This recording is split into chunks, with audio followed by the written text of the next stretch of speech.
I'm Lisa Schonberg, and today I'll be reading The Tiny Ant and the Mighty Lion by Summer Rylander from Nautilus magazine. We'll be learning about how one insect is reshaping the ecosystem of the African savanna. Few animals are more synonymous with the African savanna than the lion.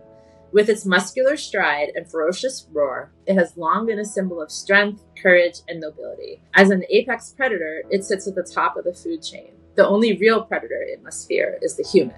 But recently, one of the savanna's tiniest inhabitants, one that is barely visible, has fundamentally reshaped the fortunes of the lion, as well as those of a number of other magnificent beasts: zebras, elephants, and buffalo. This real-life fable begins with the iconic umbrella-shaped acacia tree, also known as the whistling thorn tree. Graceful and resilient, the acacia tree dominates the savanna landscape and often provides most of the tree cover for thousands of square miles. Hidden in the branches of this tree are great numbers of tiny acacia ants, which make their home there and act as predators. With their painful stings and bites, the ants ward off large herbivores such as elephants and giraffes and allow the trees to thrive.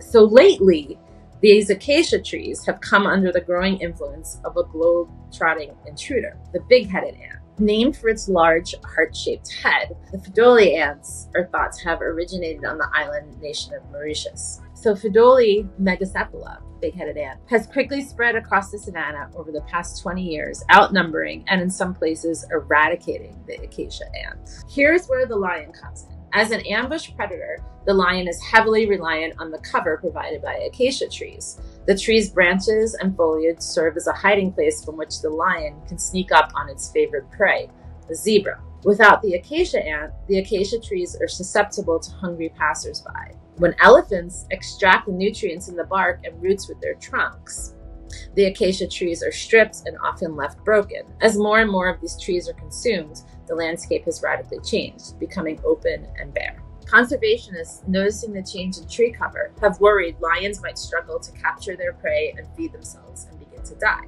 With nowhere to hide, how would they get their dinner? Recently, an international team of biologists set out to answer this question.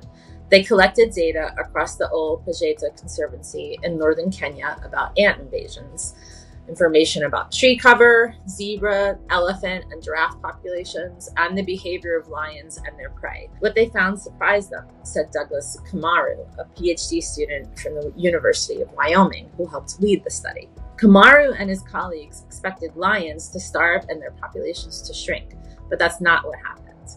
The lion population was stable, he said. In areas invaded by the Fidoli ants, the big-headed ants, the lions simply changed their diets, swapping out zebras for African buffalo. The buffalo aren't as skittish as the zebras, so the lions are less reliant on stealth and surprise. But it's unclear whether the shift from zebra to buffalo can endure. Going forward, I don't know what's going to happen, Kamaru said. Hunting buffalo is hard work, and buffalo are aggressive. They tend to stand their ground and fight back. Sometimes they hurt or even kill lions when fighting back. It takes about 5 lions to bring down a buffalo versus 2 lions to bring down a zebra. And so the lions end up expending more energy. The findings suggest ways to rethink wildlife conservation, and it involves going beyond species-level evaluations. Elephant conservation, lion conservation, rhino conservation. We're concentrated on species, but we have all these other connections because ecosystems are connected. There are many things going on, said Kamaru. We might think that this is just an ant, just a tiny organism we can barely see. But this is exactly what we're trying to look at more deeply. The ant and the lion offer a dramatic example of the ripple effect, how a seemingly diminutive change in a web of relationships can fundamentally alter an entire ecosystem. The tiniest creature can upset the mightiest beast on the land. Thanks for listening. So I have a background in ecology and entomology, and I've been studying ants for like 20 years, and I've been collaborating with myrmecologists in Brazil for the last 7 years. I hope that in the future, the ants are paid just as much attention to from the beginning as the lions and the elephants.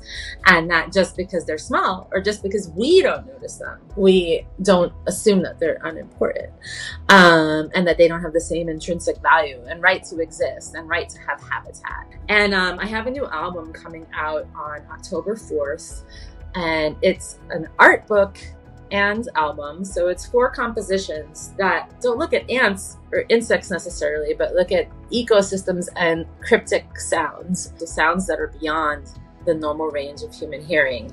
And you can find it at my website, www.lisashonberg.com, or on Bandcamp, Spotify. Go to Bandcamp first, it's more awesome. And the album is called Old Growth Playback. And yeah, thank you for listening.